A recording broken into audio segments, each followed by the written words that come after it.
والسلام علی رسولہ الکریم اما بعد۔ آج ہم سب سے پہلے یہ دیکھیں گے کہ قربانی کیا ہے، قربانی کا مقصد کیا ہے، قربانی کس لیے کرنی چاہیے۔ آج ہم اس چیز کو دیکھیں گے۔ اللہ سبحانہ و تعالی نے قرآن مجید فرقان حمید کے اندر فرمایا ہے، یہ میرے سامنے سورۃ الکوثر کی آیت نمبر 2 ہے۔ اللہ فرماتے ہیں فَصَلِّ لِرَبِّكَ وَانْحَرْ، بس آپ نماز پڑھیے اپنے رب کے لیے اور قربانی کیجیے۔ دوسری آیت کریمہ سورہ انعام کی آیت نمبر 162 ہے، جس میں اللہ سبحانہ و تعالی نے فرمایا ہے میرے نبی فرما دو قُلْ إِنَّ صَلَاتِي وَنُسُكِي وَمَحْيَايَ وَمَمَاتِي لِلَّهِ رَبِّ الْعَالَمِينَ کہ میرے نبی کہہ دو کہ میری نماز، میری قربانی، میری زندگی اور میری موت اس اللہ کے لیے ہے جو سارے جہانوں کا پروردگار ہے۔ تیسری آیت کریمہ میں آپ کے سامنے سورۃ الحج کی آیت نمبر 34، آیت نمبر یعنی 34 آپ کے سامنے رکھ رہا ہوں۔ اللہ سبحانہ و تعالیٰ فرماتے ہیں وَلِكُلِّ أُمَّةٍ جَعَلْنَا مَنْسَكًا لِيَذْكُرُوا اسْمَ اللَّهِ عَلَى مَا رَزَقَهُم مِّن بَهِيمَةِ الْأَنْعَامِ فَإِلَٰهُكُمْ إِلَٰهٌ وَاحِدٌ فَلَهُ أَسْلِمُوا وَبَشِّرِ الْمُخْبِتِينَ، اور ہم نے ہر امت کے لیے قربانی کو مقرر کیا تاکہ وہ ان مویشی جانوروں چوپایوں پر اللہ تعالیٰ کا نام ذکر کریں جو اس نے انہیں عطا کر رکھے ہیں۔ اس میں کوئی شک والی بھلا بات ہے کوئی کہ تمہارا معبود ایک ہی معبود ہے، تم اسی کے فرما بردار بنو اور آپ عاجزی اختیار کرنے والوں کو خوشخبری دے دو۔ یہ جو آیت کریمہ ہے، 3 آیات میں نے آپ کے سامنے رکھی ہے، انہوں نے اس بات کو طے کر دیا ہے کہ قربانی اللہ نے ہر امت کے لیے مقرر کی ہے۔ اب ہم نے یہ دیکھنا ہے کہ چونکہ ہمارے معاشرے کے اندر یہ اختلاف کیا جاتا ہے کہ معاشرے کے اندر یہ کہا جاتا ہے کہ قربانی واجب ہے،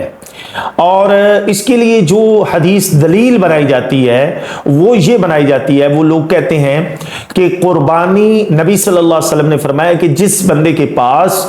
قربانی کی طاقت موجود ہے وہ ہماری عیدگاہ کے قریب نہ آئے۔ اس حدیث کو دلیل بنایا جاتا ہے اور دلیل بنا کر اس حدیث کو سامنے رکھتے ہوئے قربانی کو واجب قرار دیا جاتا ہے۔ لیکن میں آپ کے سامنے انشاءاللہ یہ چند ایک حدیثیں رکھ دیتا ہوں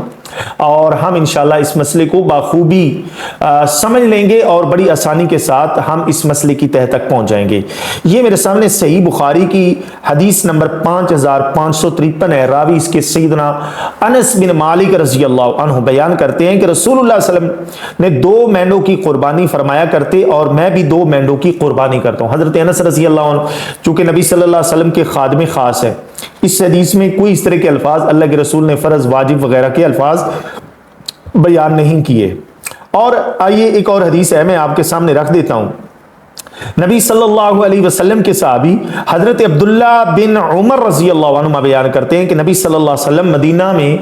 10 سال قیام پذیر رہے اور ہر برس قربانی کیا کرتے تھے۔ یہ حدیث مسند احمد کے اندر، سنن ترمذی کے علاوہ مشکات المصابیح کے اندر بھی موجود ہے۔ شیخ البانی نے اس حدیث کو حسن بھی قرار دیا۔ اچھا، اسی طرح کی ایک اور حدیث ہے، حضرت عقبہ بن عامر رضی اللہ عنہ بیان کرتے ہیں کہ نبی صلی اللہ علیہ وسلم اپنے صحابہ کرام کے مابین قربانیاں تقسیم کی تو عقبہ رضی اللہ عنہ کے حصے میں 1 سال کا ایک بچہ آیا۔ وہ کہنے لگا اللہ کے رسول میرے حصے میں تو 1 سال کا بچہ آیا ہے، تو نبی صلی اللہ علیہ وسلم نے فرمایا تم اسی کو ذبح کر لو۔ اچھا، یہ ساری حدیثیں بیان کرنے کا مطلب یہ ہے کہ ایک تو ان احادیث نے یہ بات طے کر دی کہ نبی صلی اللہ علیہ وسلم بذات خود بھی قربانی کیا کرتے تھے اور صحابہ کرام بھی قربانی کیا کرتے تھے۔ اب میں آپ کے سامنے رکھنے جا رہا ہوں اس حدیث کو جس کے اندر اس مسئلے کو کلیئر کیا جائے گا، آیا قربانی سنت ہے، قربانی واجب ہے، قربانی فرض ہے۔ یہ میرے سامنے صحیح بخاری کی حدیث ہے۔ حضرت برا بن عازب رضی اللہ عنہ بیان کرتے ہیں کہ رسول اللہ صلی اللہ علیہ وسلم نے فرمایا جس نے بھی نماز عید سے پہلے قربانی کر دی اس نے قربانی کا محض جانور کیا ہے اور اس نے مسلمانوں کی سنت پر عمل نہیں کیا جس نے عید کی نماز سے پہلے جانور ذبح کیا۔ ہاں، جس نے عید کی نماز کے بعد اپنے جانور کو ذبح کیا، اللہ کے رسول فرماتے ہیں اس نے مسلمانوں کی سنت پر عمل کیا۔ یہ حدیث بھی صحیح بخاری میں 5545 نمبر ہے۔ اور یہ میرے سامنے ایک اور حدیث ہے، یہ سنن ترمذی کے اندر 1518 نمبر، ابن ماجہ کے اندر 3125 نمبر یہ حدیث ہے۔ رسول اللہ صلی اللہ علیہ وسلم نے فرمایا لوگوں بے شک اللہ نے ہر اہل خانہ پر ہر سال قربانی کو مشروع فرمایا۔ مشروع کے لفظ سے کبھی بھی یہ اخذ نہیں کیا جا سکتا کہ یہ قربانی فرض ہے یا واجب ہے، کیونکہ فرض اور واجب دونوں ایکول ہی معنی دیتے ہیں، لہذا یہ بات ذہن میں رکھ لیں۔ ایک تو یہ بات طے ہو گئی، اللہ نے اس بات کی ترغیب اور ترہیب قرآن مجید میں دی ہے،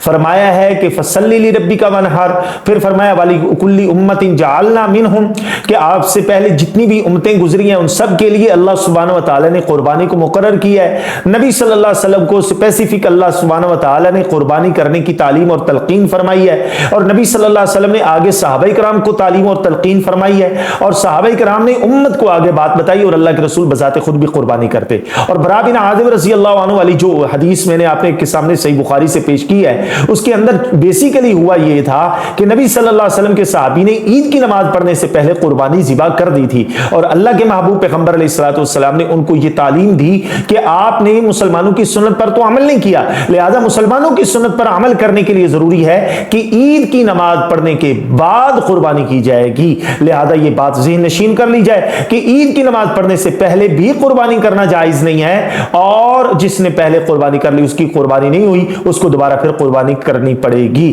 اللہ سبحانہ وتعالی سے دعا ہے وہ ہم سب کو عمل کی توفیق عطا فرمائے۔ وما علینا